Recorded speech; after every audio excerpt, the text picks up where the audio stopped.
ملة أبيكم إبراهيم. Assalamu alaikum wa rahmatullahi wa barakatuh. J'espère que vous allez bien. On se retrouve aujourd'hui pour continuer la série sur Ibrahim alayhi salam. Aujourd'hui, on va reparler d'Ibrahim et son histoire avec son peuple. Comme on l'a déjà dit, chaque fois que Allah parle d'une histoire, il en parle d'une autre manière afin qu'on en découvre et qu'on en tire des nouvelles leçons et des nouvelles sagesses et des nouvelles subtilités. Ici, on se retrouve dans Surat Safat. Il faut rappeler aussi que Qissa ou Qasas, qui sont des mots qui désignent les histoires dans la langue arabe, sont des mots aussi qui veulent dire suivre pas à pas. Et donc il est important que quand on a une histoire, on commence dès le début de l'histoire et qu'on avance comme celui qui a écrit l'histoire l'a voulu. Ici, celui qui décrit l'histoire d'Ibrahim alayhi salam, c'est Allah. Et donc, il est important pour nous de suivre étape par étape comment il décrit cette histoire. Car ici, par exemple, dans le passage qu'on va voir ensemble, je pourrais directement arriver dans les passages qui changent complètement. Mais je vais reprendre dès le début où Allah introduit Ibrahim alayhi salam.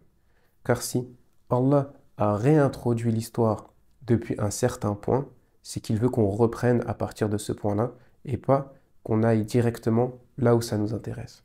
Et donc, il fait partie des caractéristiques et des comportements envers le Coran de reprendre là où Allah veut qu'on reprenne l'histoire et pas juste de chercher ce que nous on veut.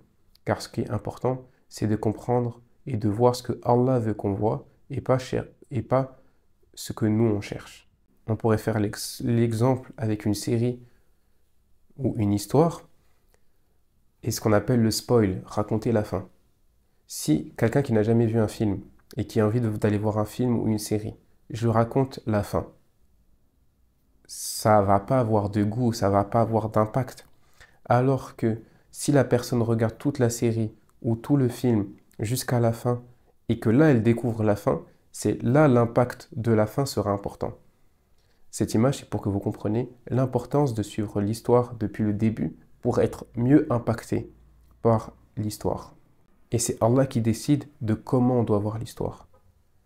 Parfois, c'est de façon chronologique, parfois, ce n'est pas de façon chronologique.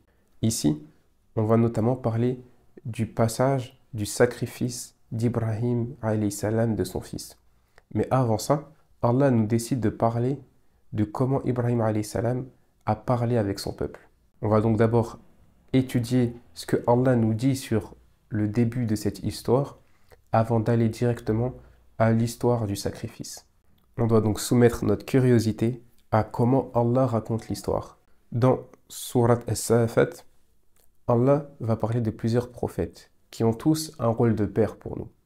Il y a Adam alayhi salam, ensuite il y a Nuh qui est, on va dire, le nouveau père de l'humanité, le deuxième père de l'humanité, car après être sur le bateau, c'est lui qui va reconstruire l'humanité. Donc on a Adam, on a Nuh, et on a enfin Ibrahim alayhi salam, notre père spirituel. Et donc à chaque fois, c'est un nouveau départ pour l'humanité. Un nouveau départ avec Adam, le premier départ, un nouveau départ avec Nuh alayhi salam, et un nouveau départ avec Ibrahim alayhi salam. Allah présente Ibrahim donc du coup dans cette sourate en disant « Wa inna min shiratihi la Ibrahim » Et certes, parmi son groupe, il y avait Ibrahim. Donc, il y a plusieurs choses intéressantes à voir ici. Le mot Shia veut dire un groupe. Et donc, ici, on parle du groupe de qui? On parle du groupe de Nuh alayhi salam. Car comme je disais juste avant, Allah parle de Nuh. Donc ici, Allah lie directement Nuh avec Ibrahim alayhi salam, alors qu'il y a plusieurs prophètes qui les séparent. Selon Ibn Ashur, l'ordre des prophètes, c'est que après Nuh alayhi salam, il y a Hud alayhi salam, Salih alayhi salam, et enfin, ensemble, Ibrahim et Lut alayhim salam. Cet ordre a été déduit bien sûr avec le Coran et comment les messagers vont parler les uns des autres. Et donc on voit ici que Allah a mis une attention particulière à lier Ibrahim alayhi salam à Nuh alayhi salam. Qu'est-ce qu'il va dire sur Ibrahim alayhi salam? il va dire Idja'a rabbahu biqalbis salim, quand il est venu à son Seigneur avec un cœur saint. Et donc, ça fait la deuxième fois que, lié avec Ibrahim, on a le fait de venir avec Allah, vers Allah, pardon, avec un cœur saint. Et qu'est-ce qu'on peut en tirer? La première fois, Ibrahim alayhi salam dit que celui qui a réussi, c'est celui qui vient au jour du jugement vers Allah avec un cœur saint. Et le verbe ici pour utiliser pour venir, c'est ata. Et ici, le verbe pour venir, c'est ja'a. Deux verbes différents. Pourquoi ça?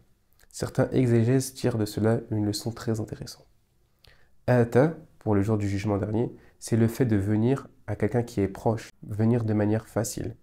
C'est comme si Allah nous disait qu'au jour du jugement, ce jour va être difficile pour tout le monde, sauf pour celui qui a un cœur saint. Pour celui qui a un cœur saint, ce jour sera facile, ce jour sera rapide et ne sera pas aussi compliqué et dur que pour les autres. Mais en utilisant Ja'a, en décrivant comment Allah est venu à son Seigneur avec un cœur saint ici-bas, il nous décrit que venir vers Allah avec un cœur saint ici-bas est quelque chose de compliqué, qui met du temps, qui n'est pas aussi rapide que si on avait utilisé le mot ata, quelque chose qui demande de l'effort.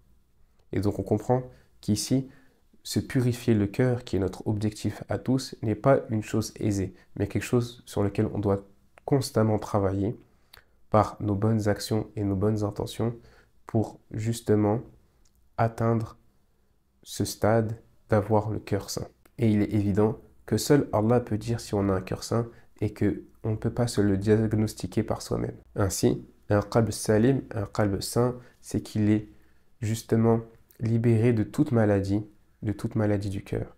Et c'est parce qu'il est important d'avoir un cœur saint qu'il y a tant de livres sur justement les maladies du cœur et comment s'en débarrasser. Maintenant qu'on a fait une petite introduction sur Ibrahim alayhi salam, on va de nouveau rentrer dans l'histoire avec son peuple. Assalamu alaykum.